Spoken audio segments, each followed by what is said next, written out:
let's get this out of the way first. Are you a fellow Sheffield Wednesday fan? Well, I have the slightest claim to that glory. Yes, because I mean it's the only football team I was ever slightly interested in when I was about 11 years old. Yeah. I've never been dragged in any other direction. I've got plenty of friends who passionately support other clubs, and I've avoided their influence. But you made a Sheffield Wednesday record, correct?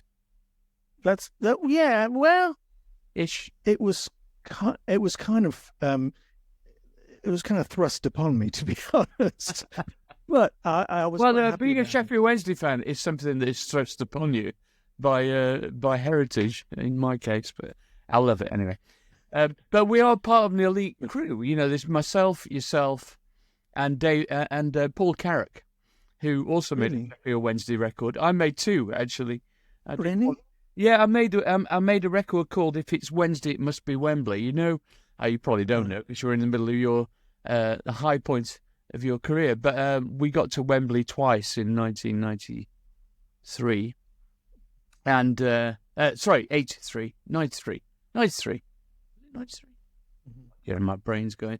Anyway, I made a record for Wednesday. It was 93, and by that time you were in a different part of the world, probably, weren't you? Maybe I can't remember the exact dates of any of those things, but yeah, exactly. There you go. Exactly. So I thought I'd get that out of the way. So let's talk about. So you grew up in Chesterfield, is that right? Well, I did my high school years there. Yeah. Right. So, but I was born in the West Riding and then moved around the Midlands and so on and so forth, and then ended up in Chesterfield, probably aged 9 or 10, and so did the last bit of junior school and all the high school years there. Right. And you worked in a hospital in Sheffield, is that right? I did. Yeah. Oh, right. Cool. And a psychiatric hospital. Yeah. And that's Middlewood in Sheffield. Yeah, which no longer exists as far as I know. Yeah.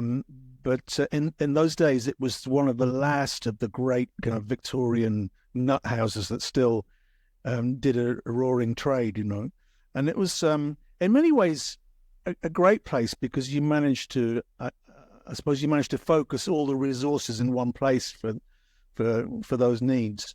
But on the other hand, it was kind of forbidding, an enormous campus stretched for miles. I think it had the longest corridor of any building in the UK at the time. Oh, shit.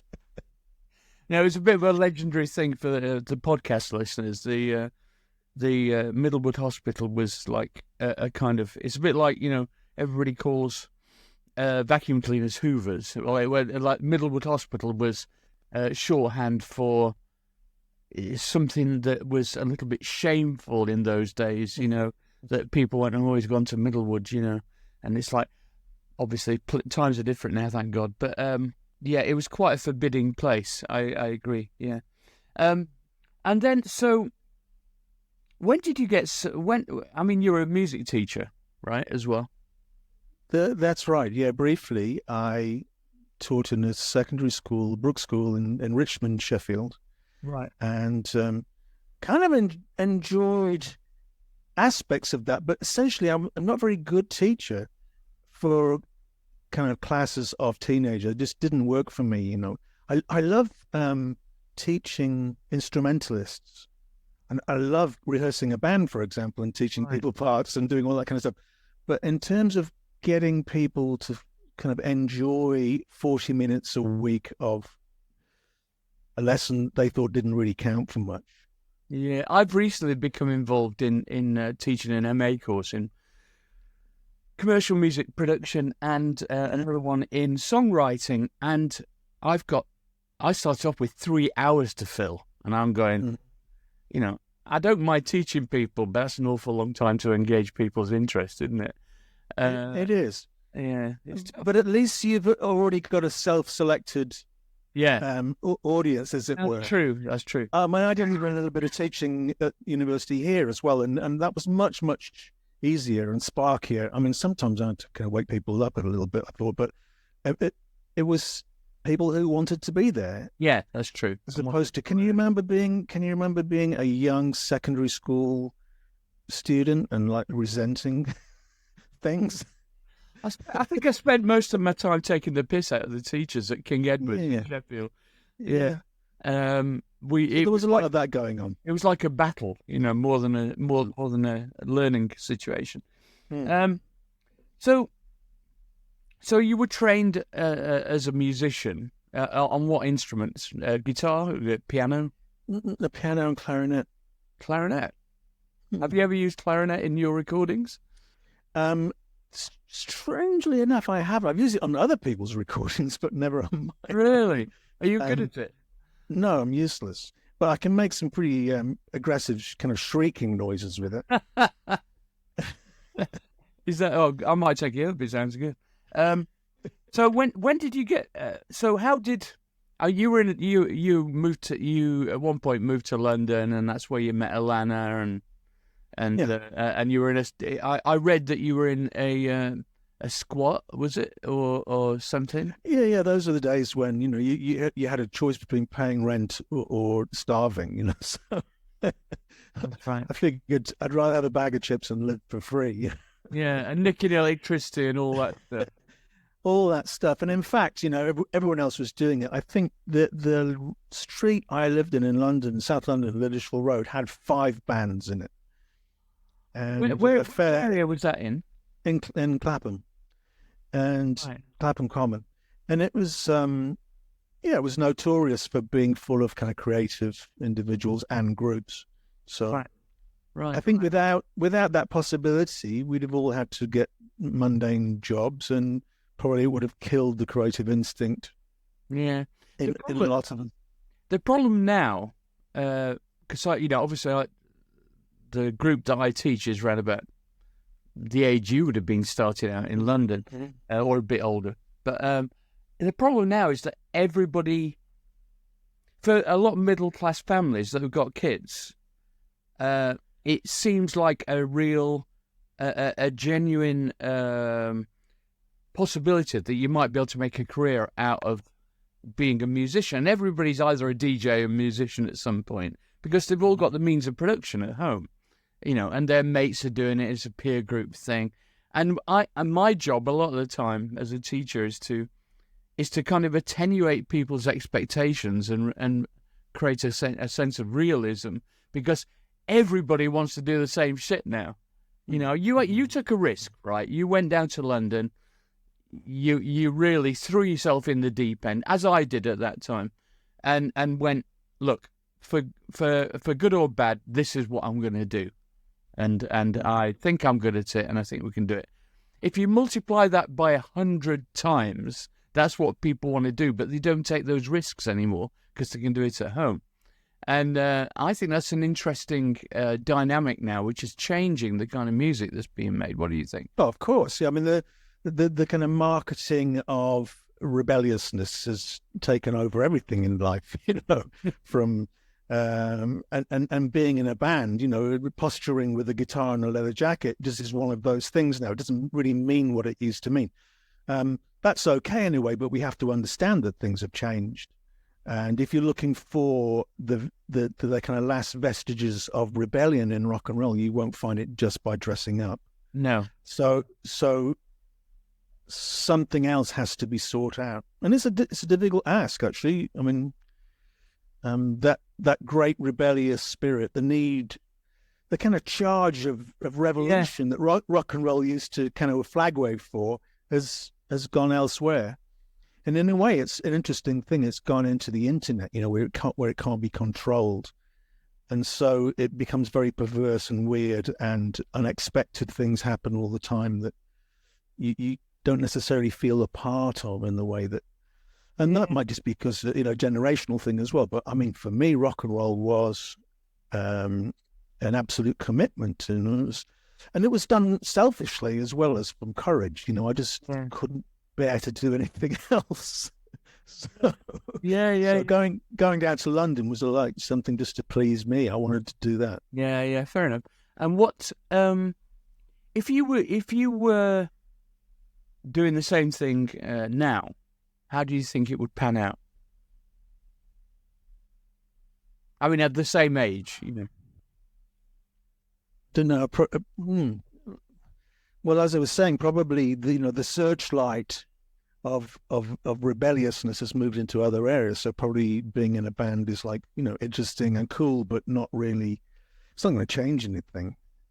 Yeah. In the same way that we felt maybe it could, unless maybe if you're a see, that's from the perspective of an older white pop musician. But if I was a younger black hip hop musician, I might be saying, no, this is right on the case and right on the point, and this is a necessary thing, and it's totally happening and what have you. So, but I mean, a lot of the imperative when I was in a band, and everybody else that I knew, was it was a way of being cool in your social circle, in your peer group, getting girlfriends, feeling like you were doing something worthwhile, not just social. I mean, we were obviously, as you know, we had a socialist background, and we were into all that stuff, and I still am actually. But the most important thing was we could have some cool parties with lots of people, invite lots of random people, and kind of mix it up, And also in Sheffield, there was a big social scene of all the bands that were around at that time. We used to hang out on West Street in Sheffield with and bump into Cabaret Voltaire all the time, and Martin Fry was hanging out looking cool when he was part of Vice Versa before he got into ABC, and so on and so forth. And I just found all those seed conditions tend not to happen so much now. But you were saying that your street had loads of nascent bands. Did any do any good? Yeah, I mean, some of them are, to some extent, legendary, like the Slits. Yeah, there, and the pop group.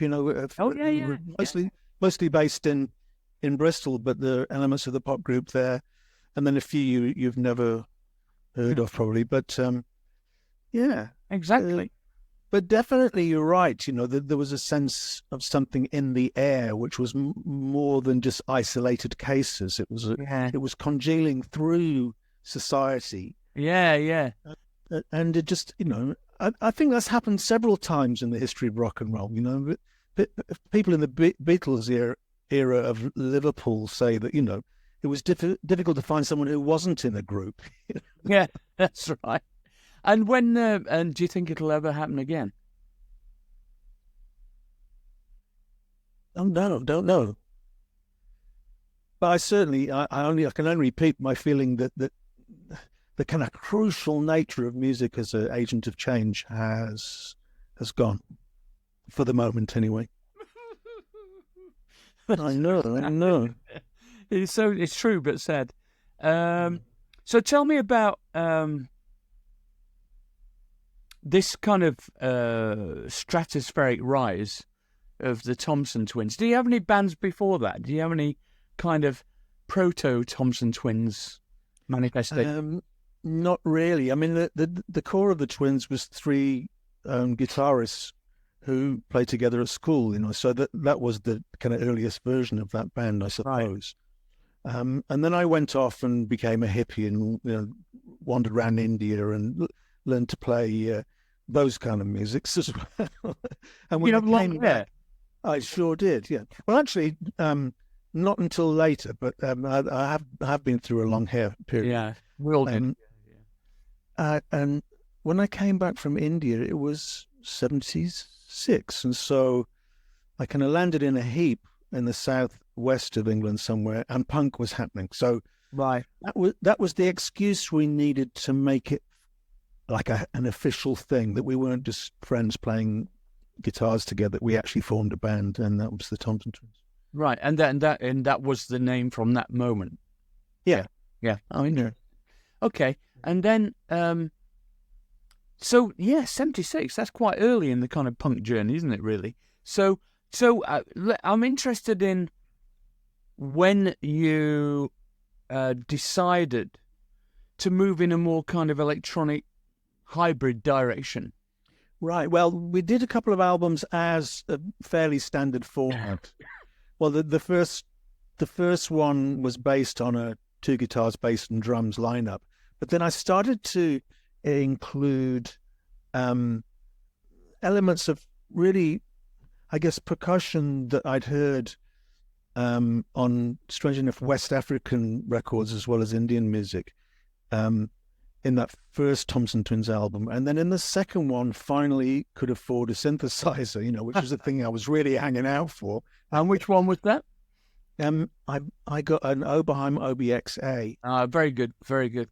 Yeah, an amazing tool, which I still actually, my son's nicked it, but it's still in the family somewhere.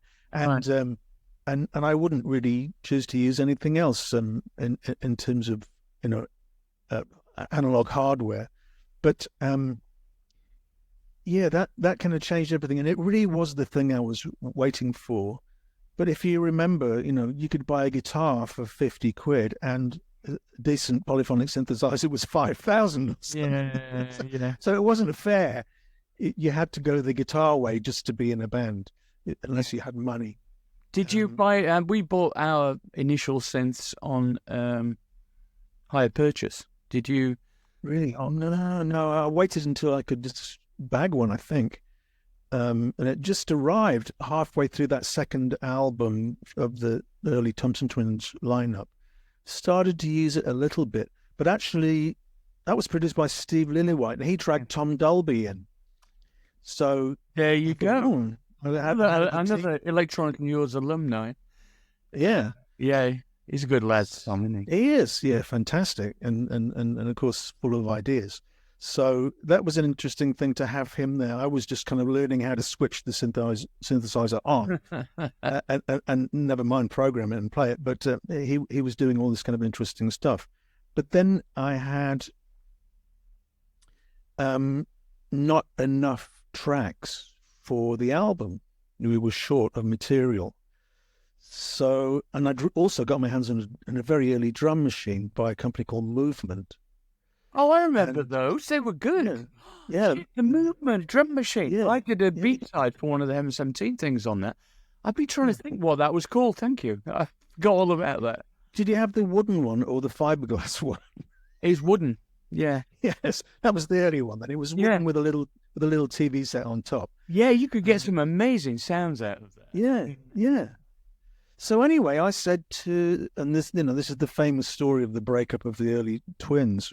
I said, I'll come up with something to be a filler on the end of side 2 of the album.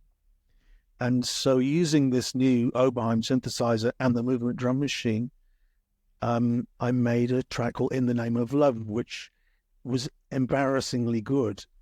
And you thought, oh, fuck, this is the direction then. Yes, it was definitely the writing on the wall, but it was more embarrassing than that. It became track 1, side 1, Oh, really? Instead of track 5, side 2. And so really it kind of wrote itself into the history. And that was our first hit. Isn't that amazing? And I believe this is true. It's been true for M17 and the Human League is if you do things from an authentic artistic heart, even if you don't think it's got anything to do with commerciality, it often turns out to be more commercial than the stuff you're really aiming at. Yeah, I know what you mean. And yet it's something you can't set out to do. No. It runs away from you. If you chase it, it runs away from you. So you just got to let it flow, I think. Yeah, that's interesting. I am an enormous fan of your singles. Your hit singles. They somehow, at that period, summed up the zeitgeist of the kind of pop sensibility at that point for me, more than any other artist. I just think that's very kind of you to say. Probably now, by that stage, track of all time. I just think it's brilliant. Oh wow! Well, you're very, very kind. I think by that stage, you can't really divorce the music entirely from the image as well. And, you know, that whole thing we started of 4 guys playing guitars and bass and drums had changed as far as it was possible to go, because we were black, white, male and female by the time we had those big hits. And so in some funny way, we started to rewrite the possibility of what a pop group should look like. And I think obviously other people were doing that. And it was a sign of the times. So we just kind of fit it in. And if you happen to have some catchy songs at the same time, then... Oh, no. You're really doing yourself a disservice. You know damn well that those songs are really beautifully constructed. I know when I've written... I mean, we did it a few times, not many, but, you know, when you've written a song that is... That you know, it's not... It doesn't really sum you up to say that you're proud of it. It's more like... You've hit the center of the target, you know, and well, how did you feel when you wrote, you know, kind of Hold Me Now?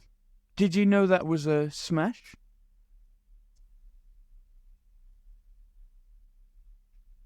Hello?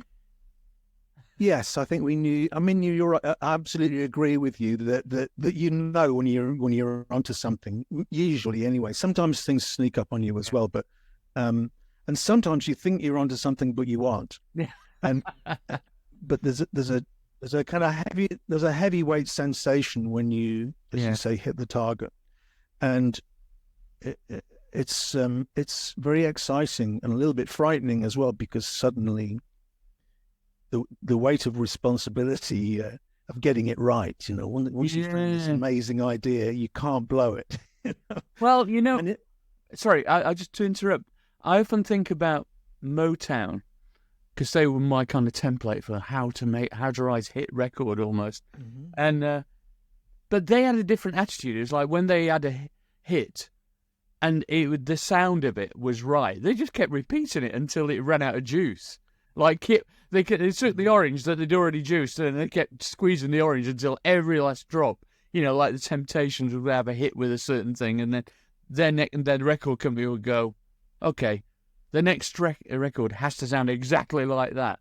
And I never felt that. I don't know. How do you feel about that? I always felt this impetus to kind of surprise people, I think. Yeah, I think you're right. I mean, there's so many different ways to approach that job. And it depends what your personal influences are, you know, and how you allow them to seep into what you're doing. And one of the big influences for me was dub music, you know. So, yeah. And one of the impulses within dub is to confuse and to upset the expectation, you know, to rip out the guts of it and leave it lying on the floor. And so, yes, those things are part of a good arrangement, I think. Yeah. But, you know, by the same token, we all end up kind of migrating towards that verse, bridge, chorus, middle eight.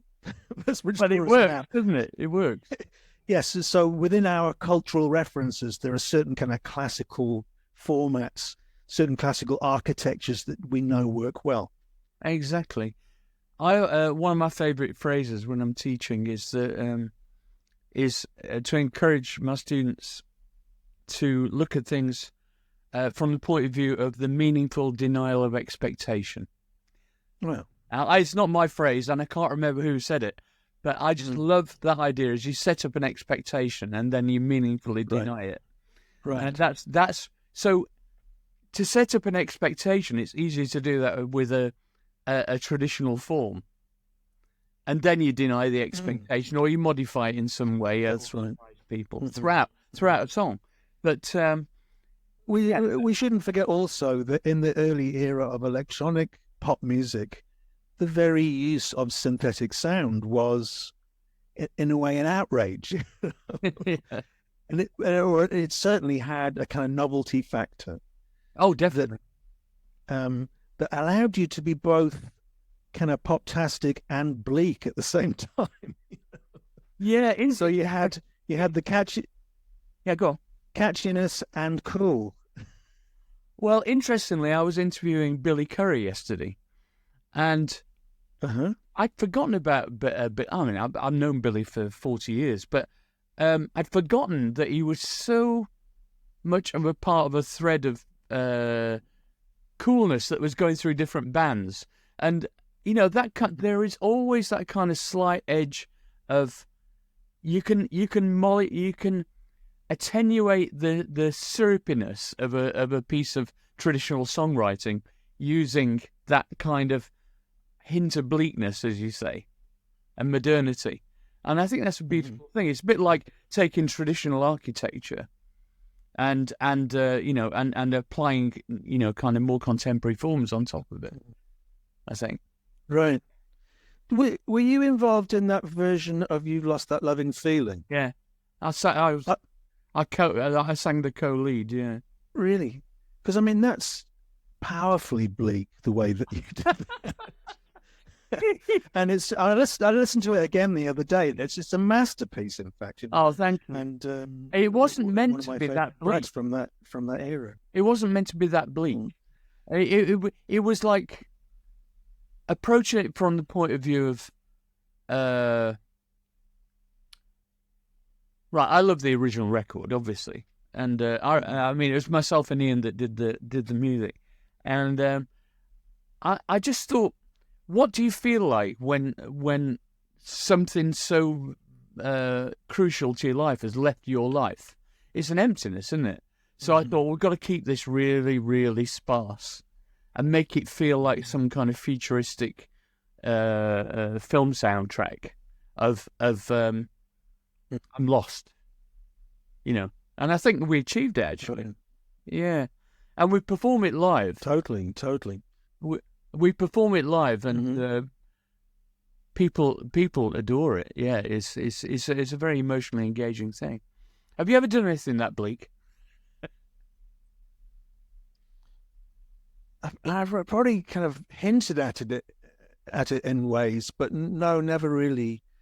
I think part of my personal problem as a composer arranger is I'm too complex. You know, I tend to fill space up very, very quickly and get kind of over troubled with the interlocking of ideas. Oh, right. And it doesn't leave space for that kind of bleakness anymore. But that's just the way I am. So it's, you know, right. And hard work. Have you ever? I know I've been listening to your fantastic dub stuff, which I knew you'd done some of this stuff, but I mean I've just listened to about an hour of it, and I'm terribly impressed. I mean, I grew up with dub myself. I used to go to blues clubs in Sheffield and all that stuff. And for people who don't know, International Observer, go and check it out on Spotify. It's amazing. So where did the love of all that come from? I just heard reggae through the window in the streets in South London, you know, and eventually started buying some of those records. I think my first exposure to dub proper was Burning Spear and Garvey's Ghost.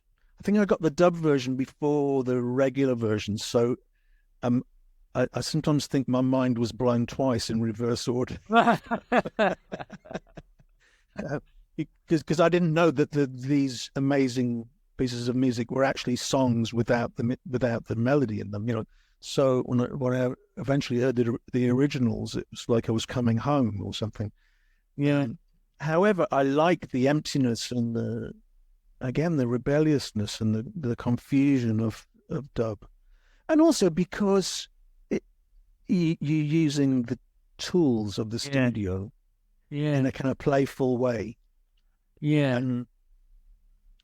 And so some of those early dub mixers, you know, Scientists and King Tubby and Upsetter and those people, they're just kind of legends to me. Yeah. And do you monitor when you mix these dub tracks? Do you monitor very loud with the enormous bass end? No, not anymore. I used to, but I can't take it. I can take it for short periods, but that's not long enough to do a proper session, you know. So, I think if you monitor loud all the time, your career is going to have an end. Yeah. No, It's just I was enjoying. I've got some huge speakers in my studio here, and I was enjoying listening to the real deep bottom end. I thought, my God, they probably monitored. I did a project with a friend of mine who is from the Caribbean, who's a lecturer at Goldsmiths, and I do this thing with 3-dimensional sound and with my company Illustrious, right, me and Vince Clark, and we recreated a dancehall system, because a lot of the dancehall systems in the Caribbean are obviously homemade, but they set them up in a kind of quadraphonic fashion. They have stacks in 4 corners, so it immerses you completely, and that stuff fascinates me. But I'm really interested in your.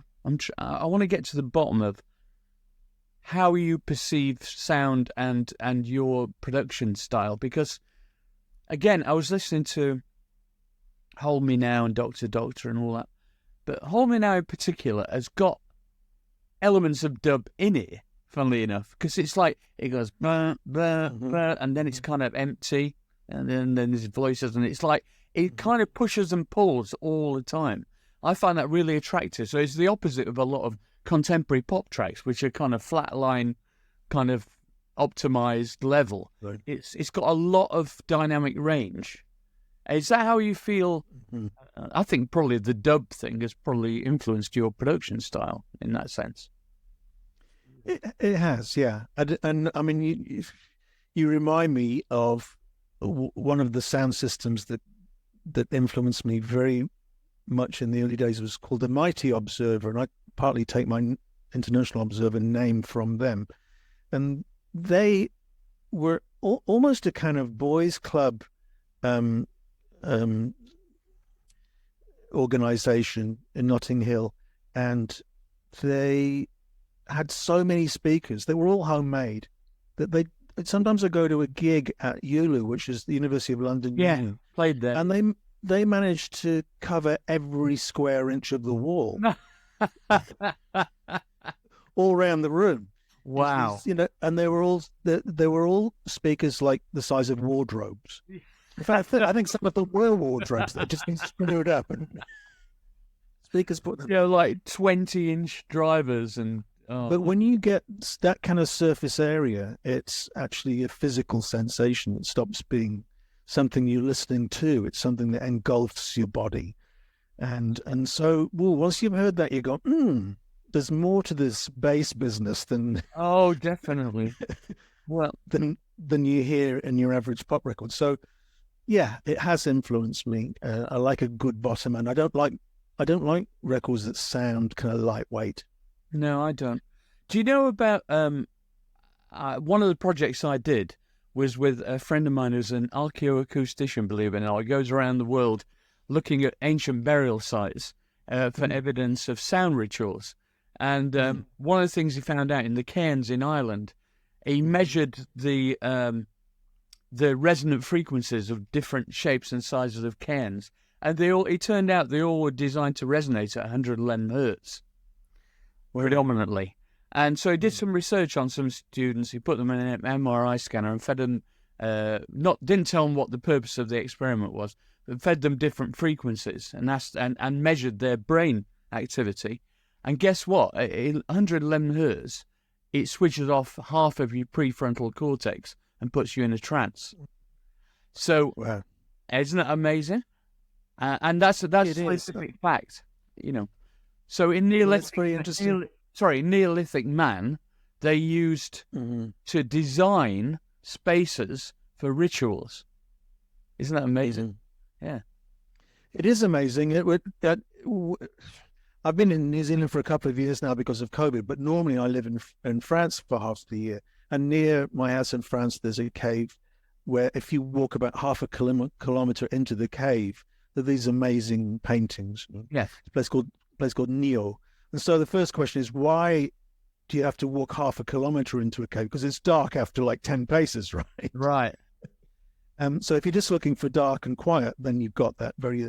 And the reason is, of course, that they found the place that was acoustically resonant, deep in the heart of this cave system. And I love this idea because it suggests that partly suggests that the paintings may have just been coincidental to the real business of going there, which was to start singing, and chanting, and you'd go in with a torch of burning wood or whatever, and so visually it would have been spectacular. There were probably drugs involved as well. So music and drugs came before the visual arts, I say. No, it's absolutely true. And that was the conclusion that they came to, which is the shaman of the Neolithic tribes would go into these cairns, which would, the equinoxes, it would illuminate the runes due to the angle of the sun. Right. And they would take some drugs, whatever, mushrooms or whatever, interpret the runes. This is what they reckon, and the sound chanting would enhance the entire experience anyway. Let's try it. Coincidentally, you know who's really big on all this theory is Julian Cope from the Teardrop. Yeah, I need to talk to him. I need to talk to him properly. Okay, this is good. We're getting to an interesting point now. So you were doing the you were doing this art installation stuff as well, weren't you? The Holy Water Project, is that right? The Holy Water Project is a North Indian classical fusion band, right? And that's just because I'd kind of tiptoed into the area of learning classical Indian music, but really, to be brutally honest with myself, I was kind of cheating. I was using it as a spice rack, with my own music, rather as the fundamental ingredient. Yeah. But I did develop a bit of a reputation here in New Zealand as someone who kind of worked in film music, for example, but knew a bit about Indian music. And so some filmmaker wanted some advice, consulted with me, and then said that he was working with these Indian musicians when he was going to shoot. So basically that project got me to lock horns with some very amazing players in India. Wow. And we formed a band and we toured. And we've toured several times in New Zealand and one in legendary tour of India as well. Wow, that sounds amazing. And it's a North Indian classical outfit. I play keyboards in that band, and I kind of bring a little bit of Western harmony to the music, which is difficult because it doesn't normally exist in Hindustan classical music. But I got to say, it's one of the most exciting things. And it's the opposite of what I do in the studio normally, which is to very, very carefully and precisely design music. In that situation, I have to be an improviser who's paying attention as if my life depends on it. Yeah. Well, they have to guide you, don't they? Because it's in their DNA, so you're kind of riding that wave, I suppose. Yeah, but if you lose concentration for a second, it's too late. Really? And then it brings its own particular pleasures. Now, hang on. I've got a message saying my default microphone has changed. Sorry, it's gone back to how it was now. That was weird. Okay. But does this exist as a film as well on the internet at all? Can people? No, and unfortunately, I think there's a little bit of video of us playing a live gig in India, but other than that, no. The film that dragged us all together would never got completed. So. Oh no! I was looking forward to seeing that. Oh well. So you're going to be on tour with the Human League, right?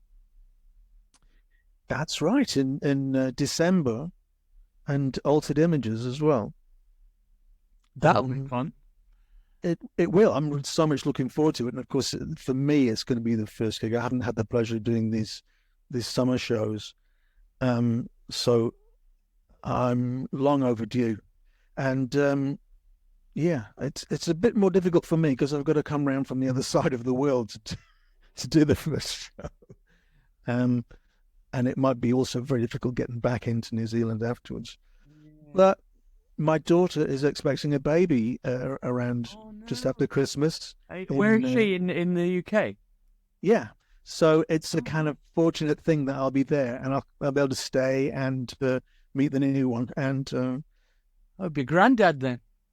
That's right, the first time, yeah. And I'm amazed how kind of excited that makes me feel. It would make me very excited. I think it's only when you get to the kind of age. I mean, I'm 65. You're 63. 63, is that right? No. I'm 66. Are you? You're older than me. Oh, crikey. Okay. Yeah.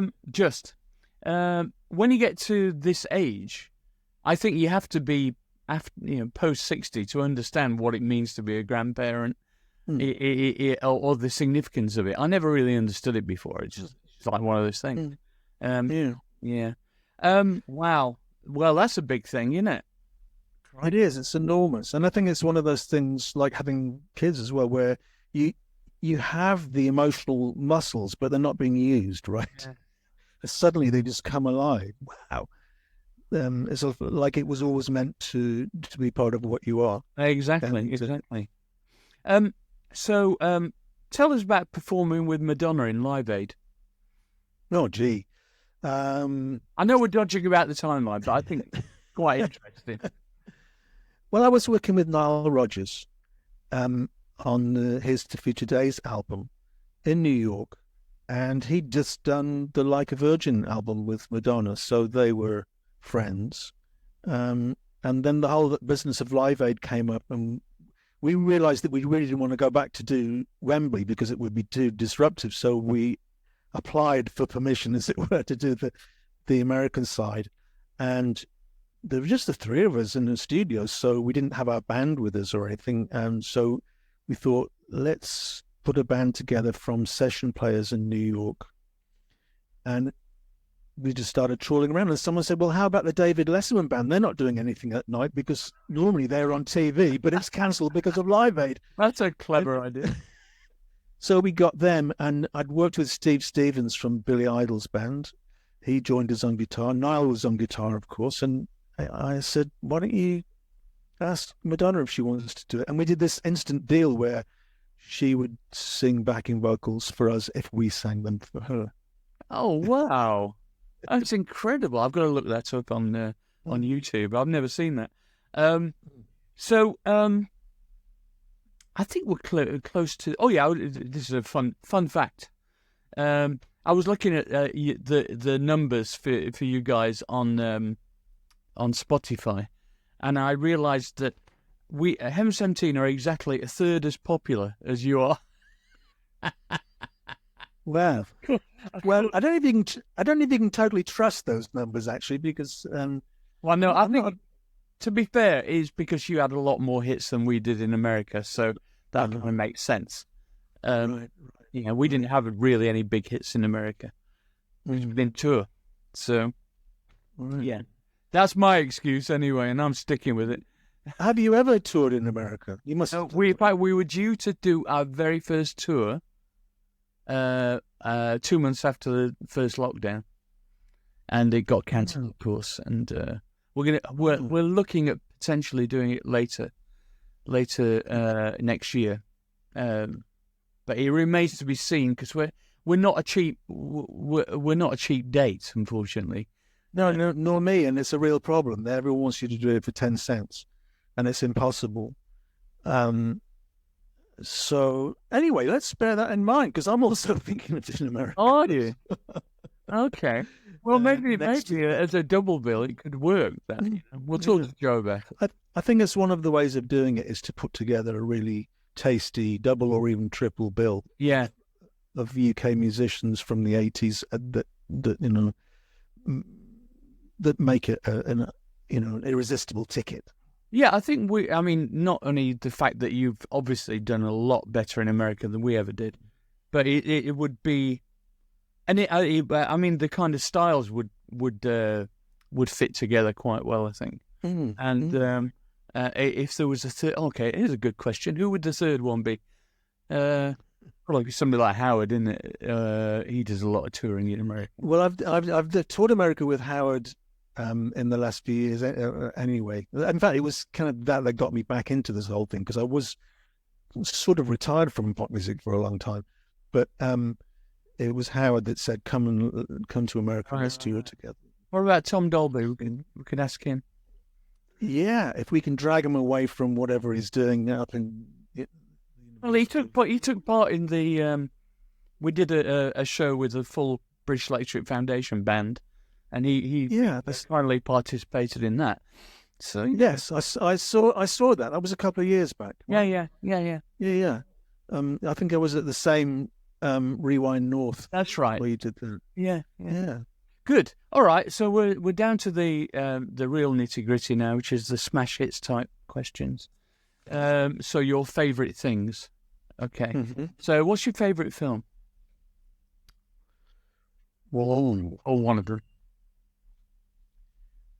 I always say Rashomon, but that's a little bit of a kind of pretentious answer. I love Rashomon. It's brilliant. I think it's okay. Good. I'll go with that. Okay. Book.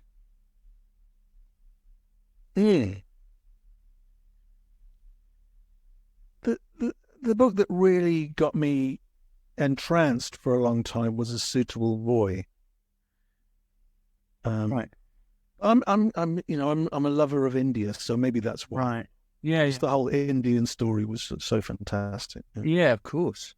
I've never been to India. I really want to go. That's potty or dubs. Sorry, I accidentally hit the spacebar. I should do that as interstitial sounds between the questions. No, I won't. TV show or TV series or old, new, box set. I haven't had a TV for about 20 years, to be honest. That sounds like Glenn. Yeah. I'm there's no time in my life for idle TV watching, to be honest. I mean, I know a lot of people really love it. In the first lockdown, I kind of was seduced into Netflix behavior for a while, but I'm kind of pleased to step away. Yeah, it hasn't held me in its thrall, you know. No. So okay, that's a good response. Yeah. Epiphanal moment in your life.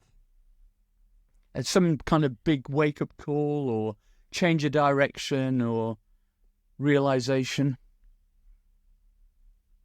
I often think back to a moment where I slipped on the very close to an enormous cliff in India. She could very easily have just gone over the edge, and luckily didn't. But it was I never felt so sober in my life as that moment. I thought, shit, that was as close as it gets to saying it's all over, you know.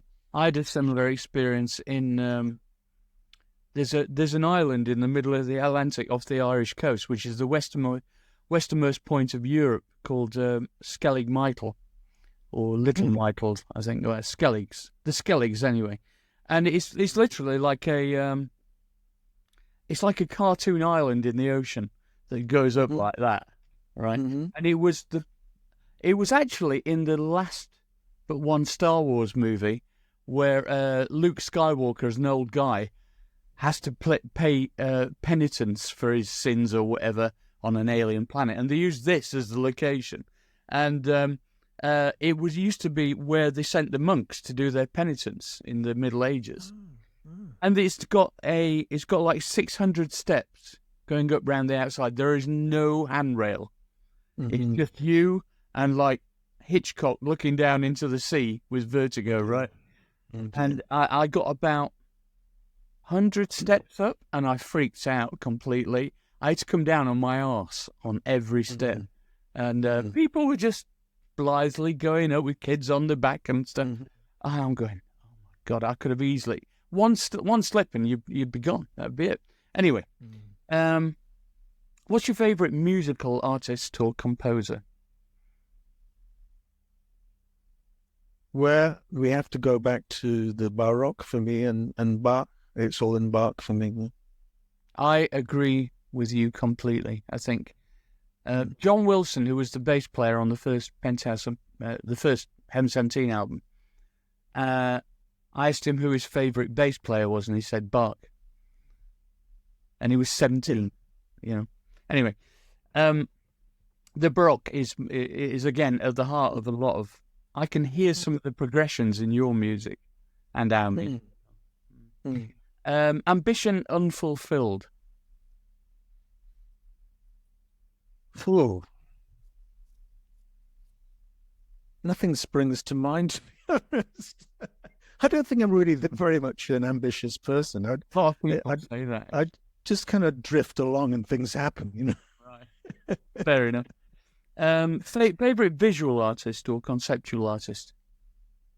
Well, I work a lot with my wife, who's a visual artist, Lauren Drescher. Oh, right, yeah. And so I have to say that I'm very involved in her work. Very politically correct. She's asleep. So she's asleep. So she's not. That's very apposite, yeah. Which of your own work are you most proud of? Wow. Well, for pop music, the Enter the Gap album, I suppose, the one with Hold Me Now and Dr. Doctor on it. It's a masterpiece. There was a group after the Thompson Twins called Babel, and the first Babel album was this kind of psychedelic masterpiece, as far as I was concerned. Well, I've got to listen to that. I've never heard it. Right. And so that stands out as well as something immense and to feel good about. I know you're vegan. Yeah. So, and you have eschewed drugs and drink. Is that because you were the opposite in your earlier years? Partly, yes. I mean, I definitely went around the block a few times. It was because I got into yoga, basically. Again, the Indian thing. And committed myself to that, and it became. I reached the point where I had to, commit to it and say, this is no longer a one day on, one day off kind of commitment. I think that's a healthy thing, though. Everybody has to come to some kind of realization as they get older. You can end up dead. Yeah, and also it saved me a lot of waking up feeling rotten, you know. Yeah. And also, when you have kids, they don't mix, does it? That stuff and kids do not mix. That's right. Some people manage to do it, but anyway, for better or worse, I took that route and I stuck to it. And I was strict vegetarian for a long time, but not vegan. And then eventually, I thought, I'll try this vegan thing because people had been talking about it, and I was attracted to the idea. I thought I'd last a few weeks as an experiment, but I've been doing it for 10 years now as well. Right, and it's kept you healthy, presumably. Well, do you have to take supplements? It's demonstrably a healthier way of living, but that's not the main reason I do it. It's partly an ecological issue now, of course, is part of it, and a moral one as well. But obviously the health benefits are massive. When you say, do I take supplements? I think there is some obligation to make sure you get enough things like B12. But if you're taking soy milk, then it has B12 in it. So. No, it's a serious question. It wasn't a specious question. I'm interested in it. That's why. I mean, I've read an awful lot about nutrition and stuff, and I take supplements. So that's why I was asking. And finally, it's always the final question. But I know what the answer is because you answered it earlier. What's your favourite synth? Yes, it has to be the OBX-A by Oberheim. I hear that there's a chance that they're going to bring out one of these fake versions of it, and I'd be interested to see if it's anything like the same thing. Well, judging by my synths that I've got, I've still got the Roland Jupiter 4 and the System 100 and the Korg 700 and all. But none of the digital implementations of those are nowhere near as good. And you just don't get the warmth in the bottom end at all. Anyway, so That's it. Thank you so much. Thank you for giving me time in your evening, isn't it? It's your evening. That's right. Yeah. No, it's a great pleasure, and I'm so pleased we could do this. And I'm looking forward to seeing you in the UK at some stage, and who knows, maybe in America. Oh yeah, let's have a talk about that. Actually, I'll mention it to our management and see what they think, because we are in discussions at the moment. So Right. But and send my love to Phil and the girls. Will do. Oh, you met them, haven't you? You've met them before. I have. I don't know what the backstage protocols will be, whether it's all hugs and kisses or whether we'll all be secretly going into our dressing rooms and never crossing the corridors. I don't know. I mean, it was really weird when we were doing the Rewind and Let's Rock shows, because like everything would look completely normal. You know, it's the same structure inside, same people, everything, but everybody's got like this 1,000-mile stare thing going on because everybody's been through hell, right? Right. It's interesting. Right. But that will melt away, I hope, and Good. everything will be fine. All right, man. Lovely to see you. I shall see And you. I'll see you at a show soon, and good luck with the tour. Thanks very much. All right, man. Cheers. Thanks again. Bye-bye. Bye-bye now.